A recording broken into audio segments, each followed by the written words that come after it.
Техноникол үйлдвэрийн угсардаг зуны байшин гэдэг бол 100% байгалийн гаралтай, мод ашиглан хэрэглэгч өөрөө угсарахад зориулагдсан хөнгөн байшин. Бүрдэл бүх хэсгүүд нь үйлдвэрийн хатаалгатай мод ба хамгийн сүүлийн үеийн тоног төхөөрөмж ашиглан хэмжээний ямар ч зөрүүгүй тааруулж зүсэгдсэн. Байшингийн модыг зөвхөн шилмүүст модон төрөл ашиглан хийснээр энэ нь бат бөх байдлын баталгаа. Тус байшингийн багцанд хаалга, цонх, бэхлэгээний тусгай эрэг шураг гэд бүгд багтсан байна. Угсармал зуны байшингийн хэрэглээ дэлхийд дахинд өндөр хэрэглээтэй байгаа тул хэрэглэгч нартаа зориулж бүх бүрдэл хэсгүүдийг ус чигнээс сайдар хамгаалж ердөө ганцхан бодол болгон илгээсэн.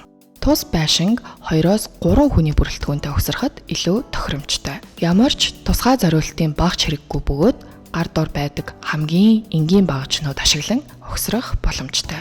Угсралтыг хийхээс өмнө зааварчилгаатай бүрэн танилцаж, эд ангиудыг зааврын дагуу байршуулах хэрэгтэй. Урьдчилан бэлдсэн фундамент дээр шалны каркаснаас угсралт эхлэнэ. Байшингийн фундаментыг хэрэглэгч өөрийн хүснээр хийх боломжтой. Каркасын диагоналыг сайтарнд шалгаж үзээд хооронд нь бэхлэнэ. Харин дараагийн шат бол байшингийн ханыг босгох. Үйлдвэрийн төсөлттэй ховлол нь хоорондоо төвөггүйхэн таарна. Ханы суур хэсгийг тэгш зөв хийсэн тохиолдолд дээд үе бүрийг төвөггүйхэн ховлийн дагуу тогтооно. Зааварчилгааны дагуу дараагаар нь цонх суйрлуулна. Мэдээж таны угсралтыг хэлбэрчлэх зорилгоор үйлдвэрийн төсөлтөөр бүх ховл болон бэхлэгийг нарийн тохируулсан байгаа тул төвөггүйхэн суулгах боломжтой.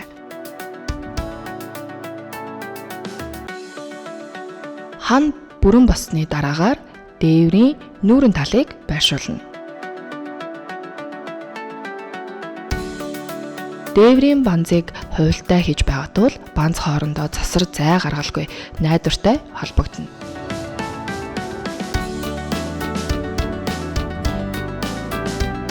Сүүлийн алхам бол шалны дотор банзыг суйрлуулах юм. Тэгээд мэдээж шалны банзыг периметрийн дагуу тойруулах ам дарах плинтусээр дарж өгнө. Тус бүх материалууд багцсандаа орсон байгаа. Байшинг бүрэн босгосны дараагаар танд дээврийг ус нэвтрхээс хамгаалах мөн модыг гадны өвчин зүйлсээс хамгаалах түрхэх ажил үлдлээ.